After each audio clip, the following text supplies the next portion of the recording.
Yani wewe ni mwanamume, uko na mkeo, ina maana mumeoana, mko kwenye ndoa. Sasa mara nyingi unakuta labda pengine hujui zile siku ambazo naturally mwanamke huwa na uchu wa kuchakachuliwa. Na hapa ningependa nieleweke kwamba hizi ni siku naturally mwanamke huwa anakuwa na uchu kupitiliza, anakuwa na uchu wa kumegwa. Haimaanishi eti siku zingine hata kuwa na uchu, hapana. Lakini hizi siku ama hivi vipindi ambavyo naenda kukuambia, huwaga mwanamke yuko juu zaidi. Uchu huwa uko juu. Na maanisha nini uchu? Nikisema uchu na maanisha zile hisia za kumegwa. Sasa wewe mwanamume, haya yatakusaidia. Ni vipindi vipi, ni wakati gani ambao mwanamke huwa anakuwa na uchu wa tendo? Kipindi cha kwanza ni wakati ule anapokaribia siku zake za hedhi. Wakati kama huu kimaumbile, yani necharali ya mwanamke yoyote yule, huwa anakuwa na uchu wa hali ya juu. Kwa sababu gani? Ndio ule wakati ambapo yai linaelekea kwenye nyumba ya uzazi, ile tunaita uterus, ili mwisho wa siku aje aweze kupata zile siku zake za hedhi. Na hapa kunakuwa na ule mbadiliko wa kunakuwa na zile hormones, tunaziita hormones.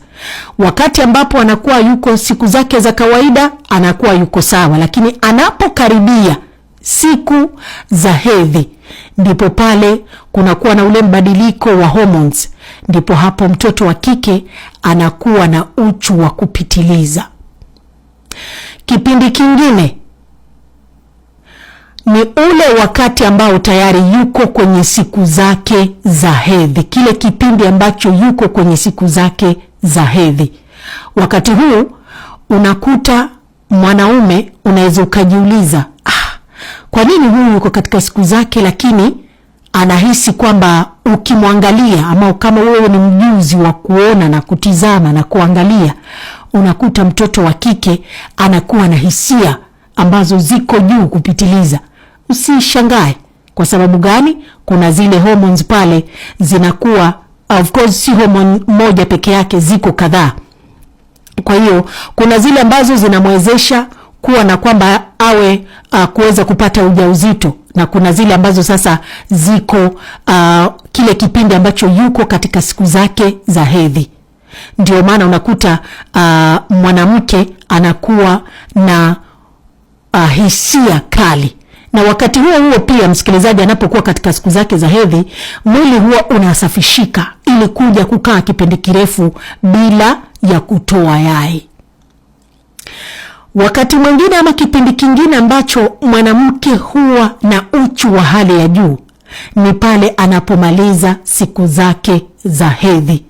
Kwa sababu wakati huu kuna hormones maalum takriban 4, 5, 6 hapo.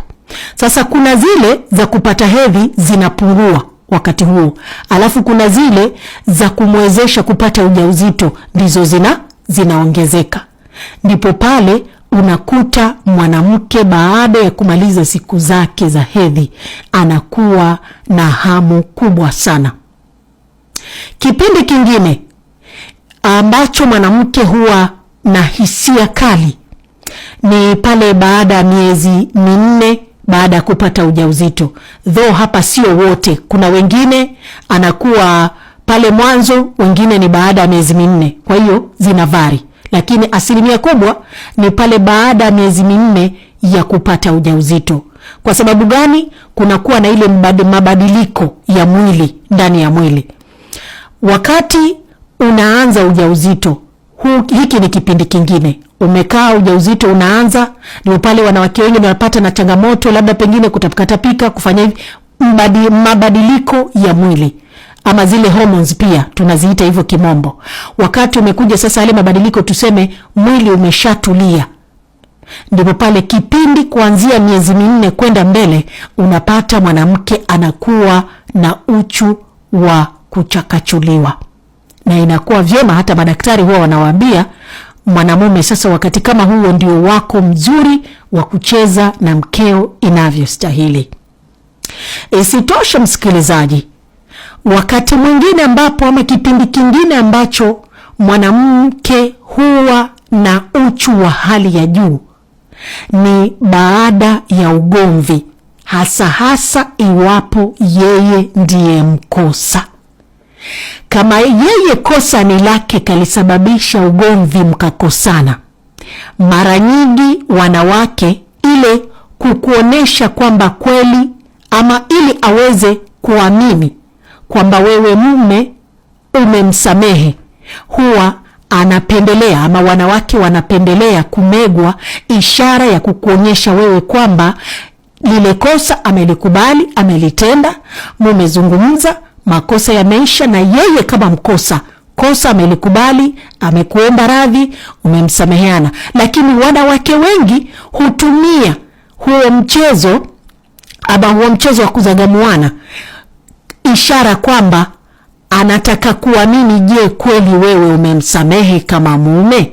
Of course ile ni tendo la kufurahia. So wakati kama ule, baada ya kufanya hivyo, kuchakachuana, ndipo pale mwanamke anahisi kweli, yani anakuwa na imani 100% kwamba mume wangu nilikuwa nimemkosea, nimemuomba msamaha na amenisamehe. Kwa hiyo wewe mwanamume, ni jukumu lako kuwa unajua ni wakati gani ambapo mwanamke wako ama mkeo anakuwa na uchu wa hali ya juu, ili wakuweza wewe uweze kupata nafasi ya kumega na kumcheketua vile ambavyo inafaa. Na unarudia, haimaanishi kwamba huu ama hivi vipindi ndivyo vipindi peke yake ambavyo mtoto wa kike ama mkeo huwa anakuwa na uchu. Hapana, hizi ni wakati ambazo yani naturally zinakuwa hivyo, ila kuna wakati mwingine na mwingine.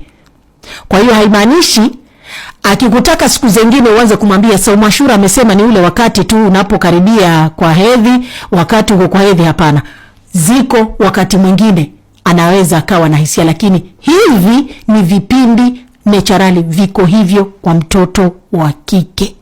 Kwa hiyo ni jukumu lako hapa. Inasaidia wewe mwanamume yule ambaye unahisi kwamba maana, kwa sababu kuna wanaume wengine mtu analalamika kwamba mimi tunakaa tu hapa miaka, unajua ile kuoana alafu mmekaa muda mrefu ndani ya ndoa, mnakaa kana kwamba mumezoeana.